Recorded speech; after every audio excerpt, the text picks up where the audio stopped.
हमेशा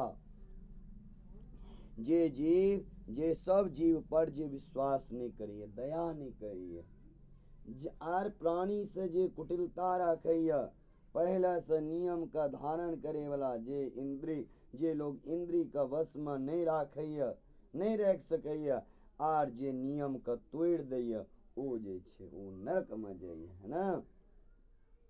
कहै छथिन पुराण का वाँचे वाला आर अध्यात्म विद्या का दै वाला जे गुरु का नहीं मानैया, जे कथा का वाँचैया ओकर बात का नहीं मानैया, जे विद्या का ज्ञान करे छथिन हुनकर गुरु के बात के जे नहीं मानैया, आशा भंग करे वाला, मित्र से वैर करे वाला, प्रीति का त्याग करे वाला, ये सब व्यक्ति जे छे नरक में के गामी हुए, नरक में जाइए।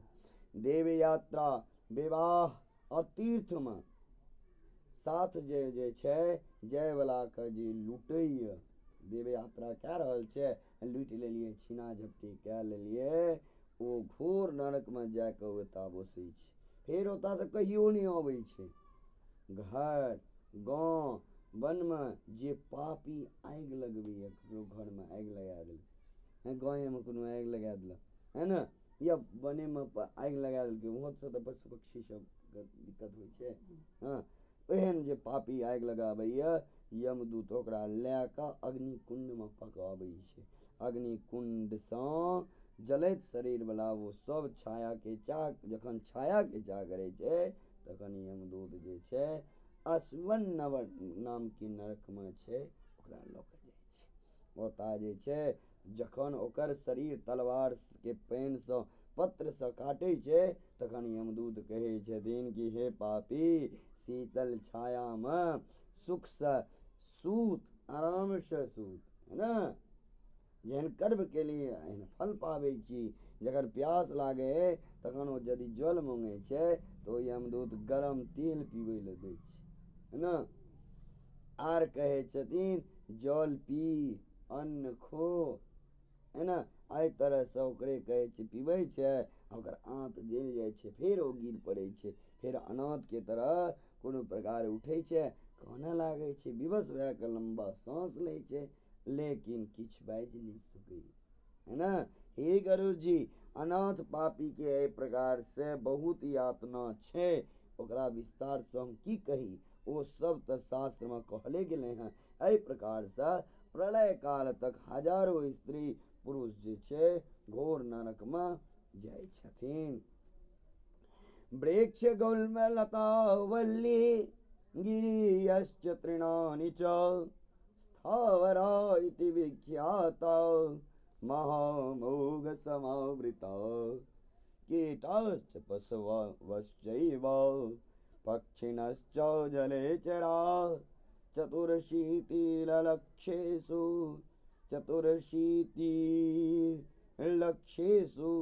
कथिता दिव्ययोनय एता सर्वा परिभ्रम्य ततो यान्ति मनुष्यतां मनुष्योऽपि स्वपाकेषु जायन्ते नरकागत तत्रापि पापचिह्नैस्ते भवन्ति बहु दुःखिता गलत्कुष्ठश्च जन्मान्धा महारोगशमाकुला भवन्त्येवं नरा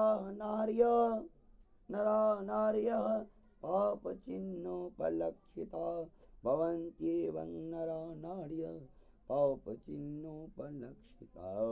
इति श्री गरुड़ पुराणे सारोद्धारे नरक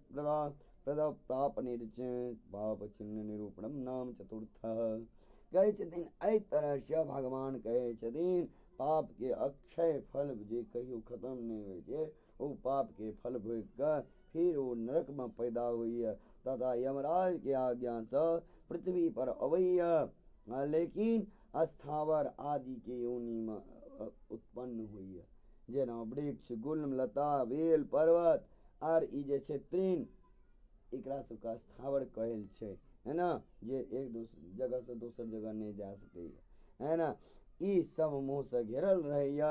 कीड़ा पशु पक्षी जलचर आर देवता ई 84 लाख योनि में कहल गेले हैं। एहि सब योनि में घूम फिर के मनुष्य योनि में फिर अबैया। परंतु नरक से आयल गेल प्राणी जे छै मनुष्य में जाइए, मनुष्य में जाइए ओ चांडाल के योनि में जन्म लैए। ओ जे छै ओता जे छै पूर्व जन्म के पाप के कारण बहुत दुखी होइ छै। गलित कोट जन्मांध इत्यादि जे छै बड़का बड़का रोग से युक्त रहे छै।